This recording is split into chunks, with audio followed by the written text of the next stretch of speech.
Welcome to the Small Business Miracles Podcast. I'm Jeff Randolph. This Small Business Podcast is brought to you by EAG Advertising and Marketing. We're going to talk about marketing, and we're also here to celebrate entrepreneurs by diving into their story. And we learn a little more about what makes them tick. Today, we're talking about nonprofit organizations. Now, I've had a lot of experience with nonprofit organizations of all kinds, both as Chief Marketing Officer at nonprofits focused on program delivery and for professional associations, and also on the agency side, where we've been able to work with a lot of great nonprofit organizations. Today, I'm joined by someone else who knows the nonprofit world very deeply. He's a speaker in the nonprofit world. He's supported nonprofit organizations through board service, volunteerism, and by working with nonprofit executive directors to help move them forward. I'm excited to have a conversation and tap into the accumulated wisdom of Sidney Smith, managing principal of the Nonprofit Guild. Let's get into it and welcome Sidney Smith. Talk about strategies, talk about capabilities, building all your hopes and dreams. Talk about possibilities, it ain't rocket surgery, but maybe it is. Come on down, we're gonna sit around and get into your business, get into your business, get into your business, get into your business, get into your business, get into your business, get into your business, get into your business. Hey, Sidney, welcome to the show. We're happy to have you here. Thank you for having me. It's a pleasure. I'm excited to talk nonprofit stuff with you because we go way back in this. In fact, let's see. Let me first say, Sidney Smith, managing principal with the Nonprofit Guild. So we'll get the title out there.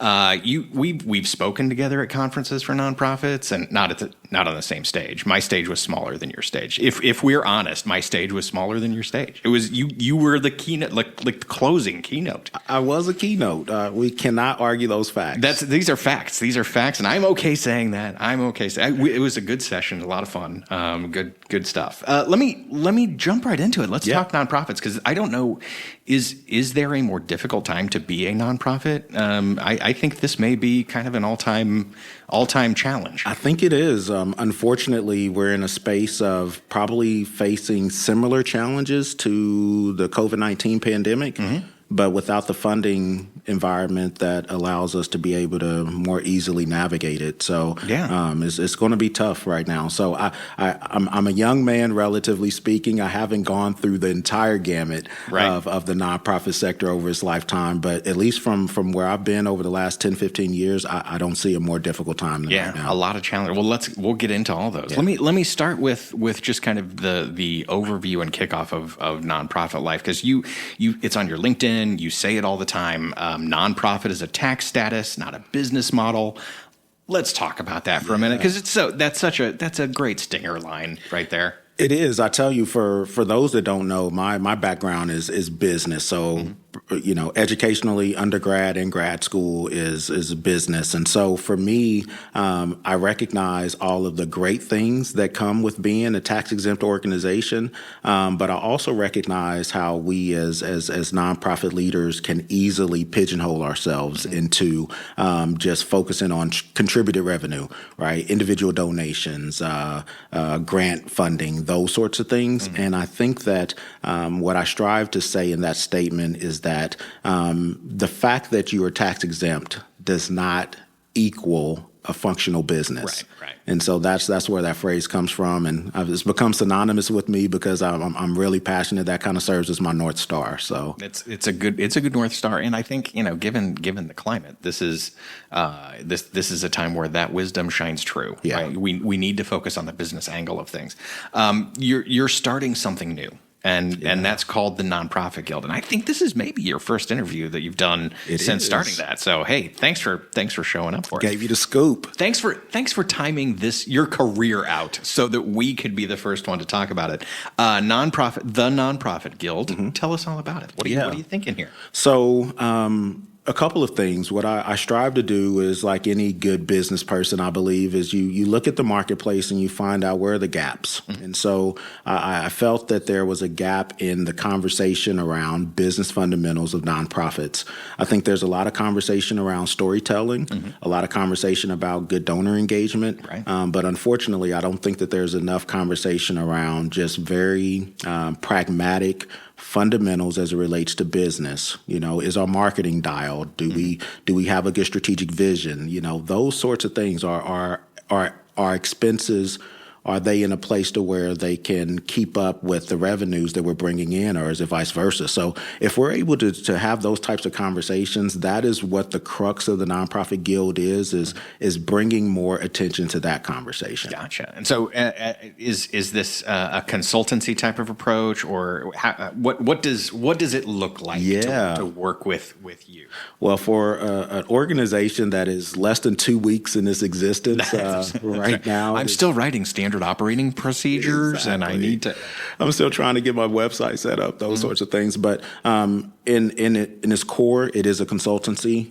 But the big picture of the Nonprofit Guild is to create this nationwide network of business-minded nonprofit professionals that's able to pull on one another for resources, shared knowledge, the ability to be able to have the conversations of, hey, how do we make our businesses stronger?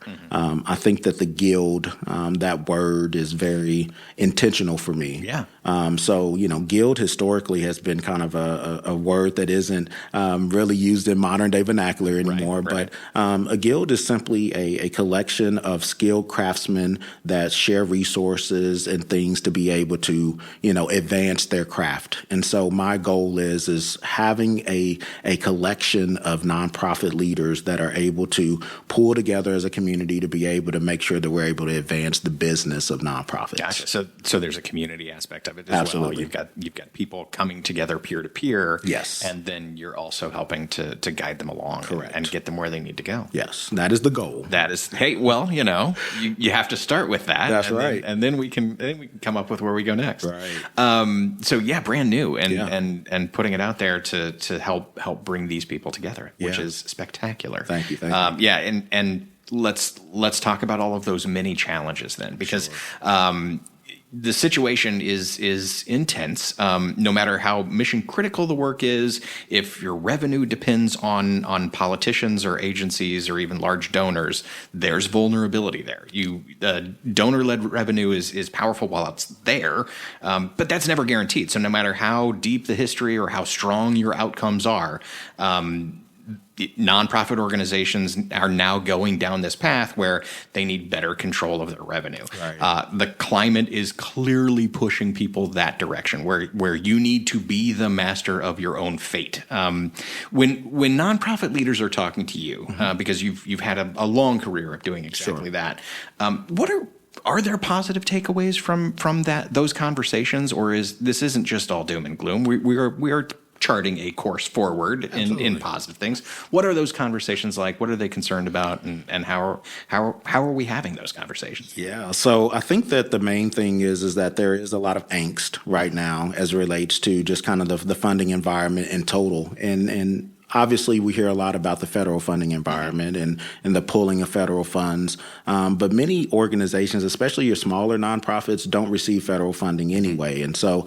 that's one thing that, although is a big thing for many of the organizations that I have close relationships with, that isn't really a major thing for them. The issues that they're running into, though, is this the sentiment of customer confidence, consumer confidence, right? So this notion of, prices continue to rise and wages continue to stay flat. And so in that gap is where we have that consumer confidence. And I think that where we're struggling with right now is many people give out of their excess, right? So my wife and I, we give charitably, but if things are tougher or are tighter for our personal budgets, we're not able to give as much. Right. And most people fall in that category. We need to make sure there's food on our plate first. And Absolutely. Then once we're secure, then I can spread the love. Correct. And so I think that where you're finding is a lot of nonprofit leaders are at a point now to where they just don't they don't have confidence because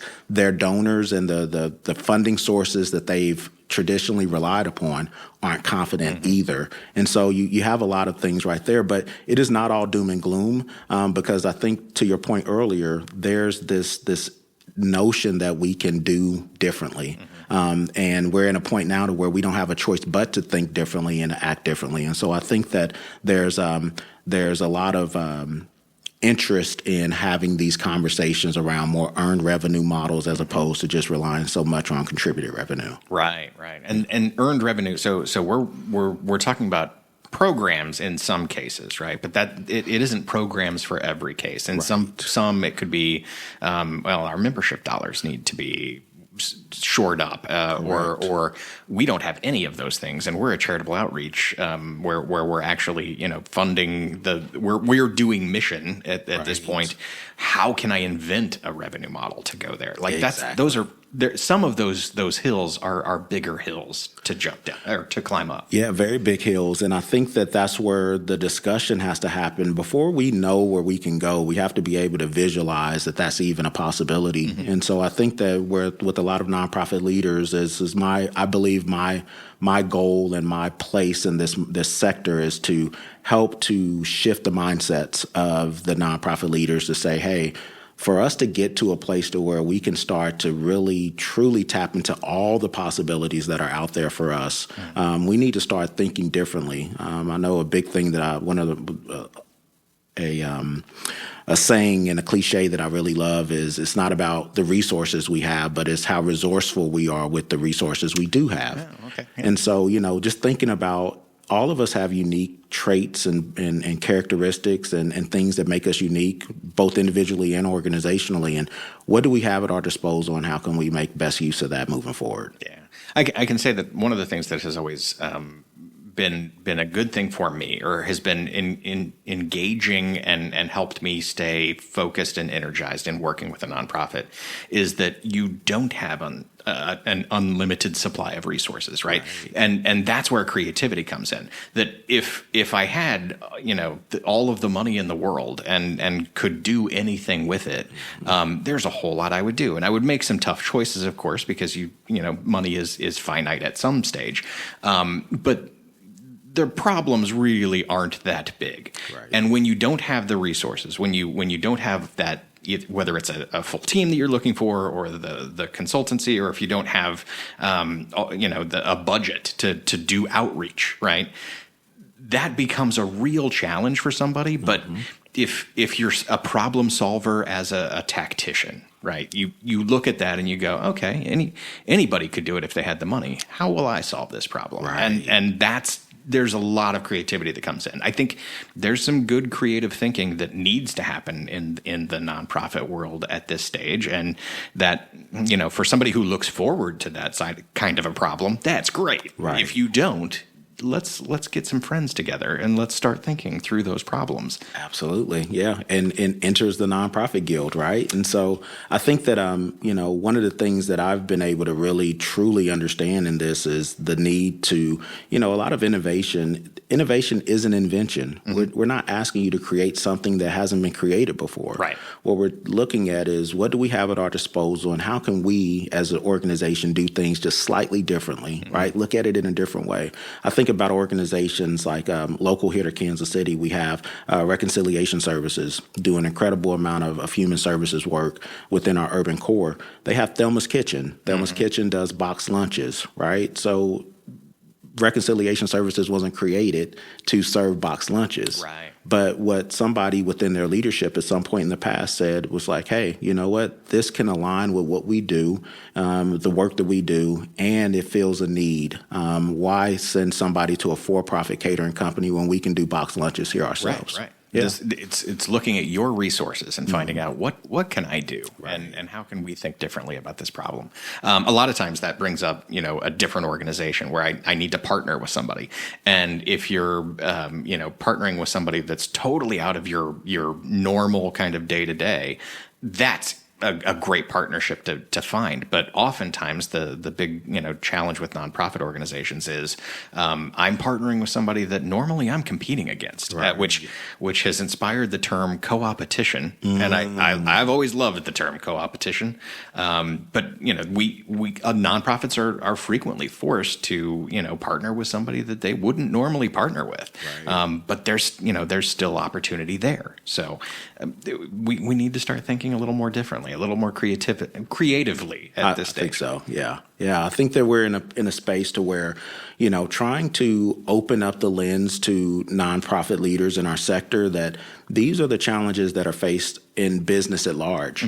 And so there are often challenges and co-opetition that happens as it relates to, different organizations in various industries. And so we need to be okay with the fact that, hey, let's exhaust every avenue we possibly can. Let's look at what are those earned revenue opportunities. What are some of the things that we can do uniquely well that may fund the mission? Because, just being completely candid and transparent, much of the stuff that we do is are loss leaders. And so, the work that we provide for whatever our mission purpose may be, those things not only do we not make money on them, we typically lose money doing those things. And so looking at the business in a totality, we can't have loss leaders and not control the revenue that comes in. That's just a recipe for you can do one. Yeah. You could do one of those. Exactly. You can't do both of those at the same time.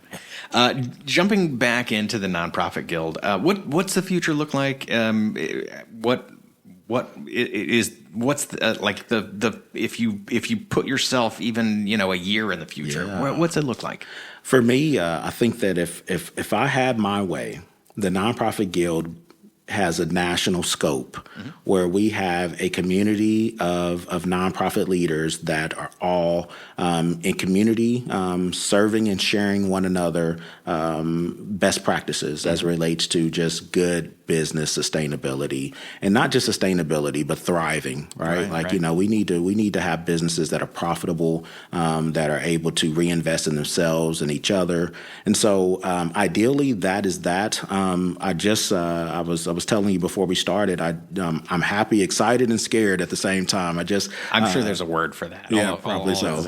Right. But just released a 51 question assessment. It's called Guild Check. So the nonprofit guild check, but it's a nonprofit business audit. And what it does is it takes a nonprofit leader through 51 questions over 8 domains, things such as brand and awareness, financial health and sustainability, strategic clarity, executive leadership and board governance, all the things that in totality makes for either a strong nonprofit or a not so strong nonprofit. And so it allows a leader to be able to go through, take that assessment, and then receive a score to help them understand, hey, you're strong in this area, but you could use some work in these areas. And oh, by the way, the area that you're strong in, if you have weaknesses in these other areas, right, that might erode and affect some of your strengths. And so being able to just give people a benchmark that they can move forward with, and then be able to have some tangible next steps. And so that's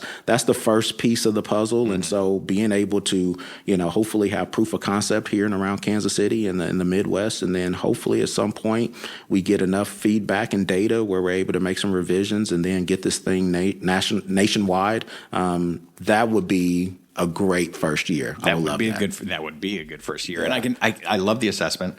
I can hear in that assessment the strong business aspect coming through. There are a lot of different things that as a nonprofit organization we're like, oh, this is unique to us as nonprofits. And that is certainly true. And I can hear some of those things in that assessment as well. But yeah, at the end of the day, there's a lot of business that needs to be understood. And I can't tell you how many times in my nonprofit days where I was actually working in the nonprofit, not the agency side, serving a nonprofit, where it's, you're so close to the problem and you're looking at that same issue over and over again all day long, and you're trying to, you kind of beat your head against a wall saying, yeah, it's the same problem I faced yesterday, and let's see if a solution magically comes. Right. A lot of times having that distance and the peer-to-peer really helps uncover some good opportunities. Yeah, that's my hope, and I think that we're in a space to where, again, because the climate is how it is as it relates to funding or the lack thereof, and not just lack of funding, but probably diminishing funding. Yeah, and lack of support and, right. and challenge and sustainability and where it goes forward. Yeah, no. Yeah. Yeah, so I think we're in a space to where leaders are being forced to take a look at some things just a little bit differently. And, you know, in my personal life, professionally, I'm very big on controlling my controllables. And so when we have so much of our livelihood and the ability for us to continue to do the mission-related work that we do, if it's in the hands of others, as we talked about, politicians, major funders, those sorts of things, it doesn't ever allow us to be able to really chart a path that might be transformational, right? We're always going to be beholden to somebody else. And so how do we start to have the conversations, or how do we take more of that control in and on ourselves and be able to move forward that way? Oh, outstanding. Hey, if it's okay with you, I'd like to use this as the opportunity to go into the lightning round. Let's do it. We'll make sure that you knew we would talk about the nonprofit guild and nonprofits in general. You have no way to know what kind of thing I might ask in this section. Yeah, let me get my mind right. Get ready. get prepped for it. Let's talk about podcasts for a minute, because you consume a podcast or two. I do. What are the ones that you find most valuable? What are you listening to these days? I'm a big fan of Diary of a CEO with Stephen, and that the guest that he brings on, and that long form format, I just love. A lesser known individual out of Las Vegas, Omar El Takrori. So those that may have followed some of his work with Think Media, he branched out on his own, and so it's a lot about personal branding and those sorts of things. So those are two that I am on repeat every single week. Yeah. Myron Golden is another one that just talks about a lot of like very informational, aspirational type things. So those three, Myron Golden, Omar El Takrori, and the Diary of a CEO. Those are my top three. Those are some good tips for people too. Good. I know people are driving around and scribbling things down right now, and going, "Oh, I got to bookmark this." Food. We talk about food on the podcast, especially in this lightning round, more than we probably should. But I'm going to say we all have that food memory. That there is that, I remember this, and a lot of us chase that around, and we try to either recreate it or find it again. And sometimes you can do that, sometimes you can't. Do you have that food memory? When you think of a food memory that is that comforting thing that you just have to go to? What are you finding? What are you looking at? Being here in Kansas City, barbecue is the thing. And so one fond memory I have is I took a summer. It was probably at least 10 years ago at this point.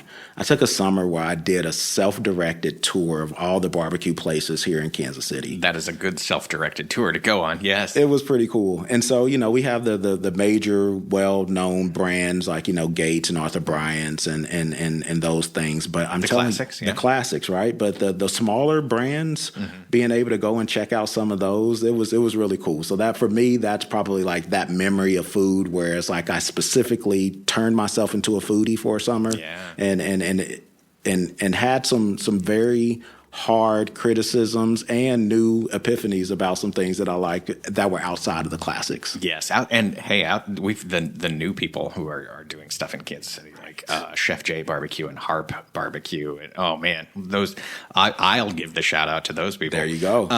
Let's imagine. I'll stick on that for a second because it makes me think. You're away for a trip somewhere, you're out for a week or longer, even if you're lucky, and you come back to Kansas City. Is there a restaurant that you're like, man, I need to?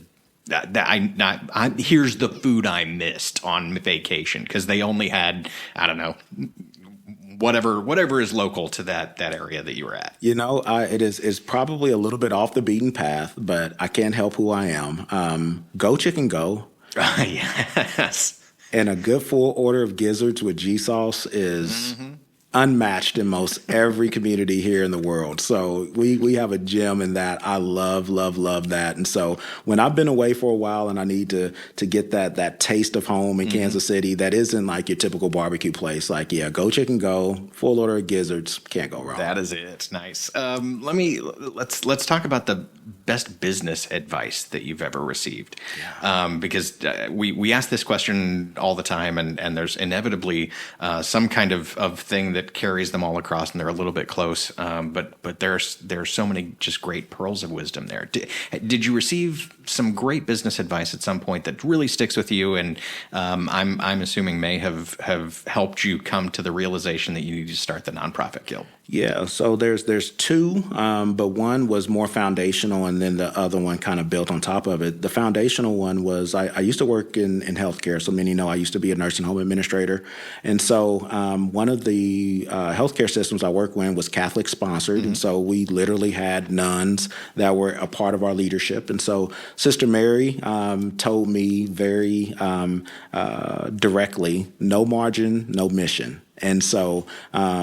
What it helped me to understand was that the mission comes after making sure that we secure the margin to be able to do that mission. And so margin just simply meaning like that spread between the expenses that we have and the revenue that we bring in. And so no margin, no mission was foundational for me. Yeah. The second piece was something that's come within the last few years, and it's called environment determines performance. And so environment determines performance simply, I mean, it's just three words and it's really simple, right? Like, we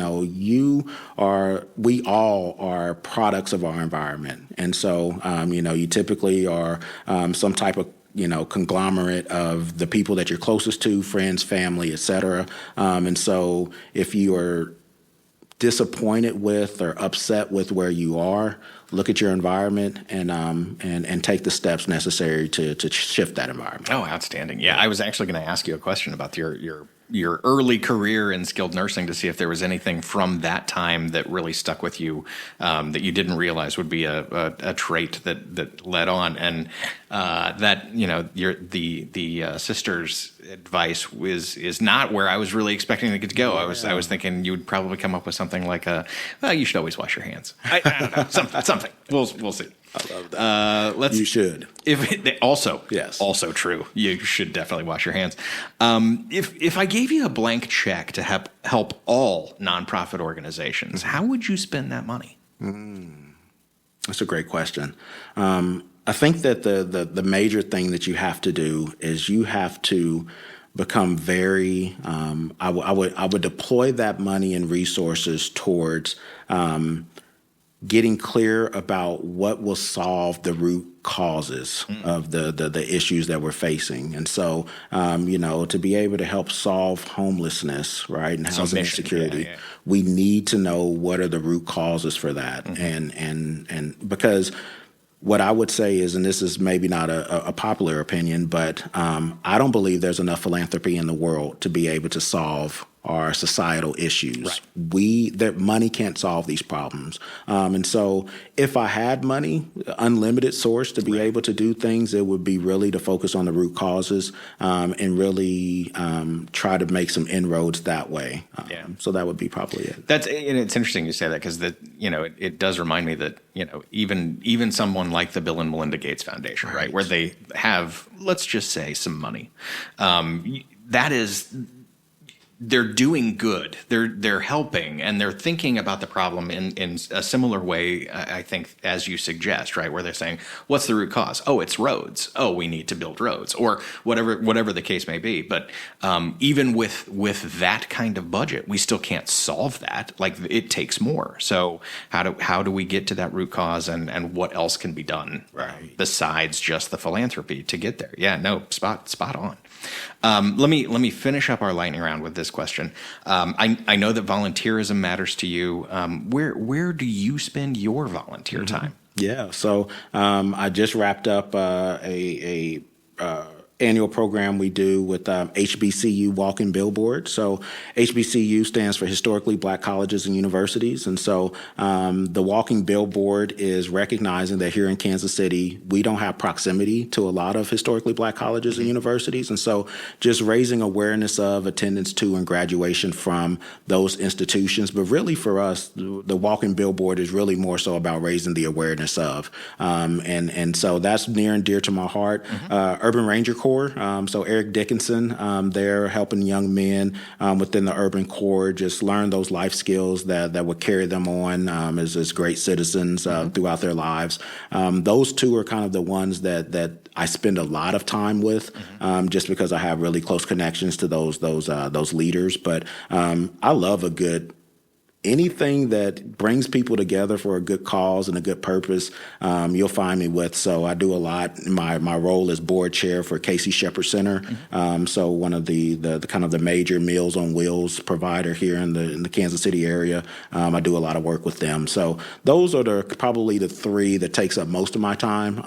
Urban Ranger Corps, HBC Walking Billboard, Casey Shepherd Center. Yeah. So it sounds like there's a certain community aspect to that where you're attracted to the community that of people who are helping work on this as much as it is the cause. Absolutely. Yeah, man, Yeah. That's great. Yeah. That's it for the lightning round. I'll take you out of the lightning round. All Nothing right. to it. If there were a bad question in there, we probably edited it out. It's fine. It's love totally it. There fine. we go. We'll say that there was a stumper in there, and you really know. Nothing can stump you. Let's tell everybody where they can find you if they want to know more about the Nonprofit Guild, if they want to talk to you personally. Where do they go? How do they get in touch? So again, give me a little grace, y'all. So it's been 2 weeks, but you can find me personally, Sidney Smith, on most of your major social media platforms. So you can find me on LinkedIn. So I think Smith Sidney, I think is kind of how they have me classified there. And the Nonprofit Guild is also on LinkedIn. We just made our page yesterday evening. Nice. So the Nonprofit Guild is there as well. And then we have a very basic website right now. Depending on when you listen to this, we might have our stuff together and a little bit more robust. But www.thenonprofitguild.com is where you can find just general information about what it is that we do. Please tap in with us. We are looking to turn this thing into something much bigger than it is currently, and looking forward to connecting with you wherever we find each other. Help it grow and help everyone do some good at the same time. Yeah. Sidney Smith, Managing Principal for the Nonprofit Guild. Thanks for being on the show. Thank you, Jeff. I appreciate it, man. And that is our show. Thanks to our friend Sidney Smith. And thank you for listening to the Small Business Miracles podcast. Remember to subscribe, leave us a 5-star rating and review. Drop us a line on the website at eagadv.com if you have any thoughts. Until then, we'll be out here helping entrepreneurs with another Small Business Miracle. Talk about strategies. Talk about capabilities. Building all your hopes and dreams. Talk about possibilities. It ain't rocket surgery, but maybe it is.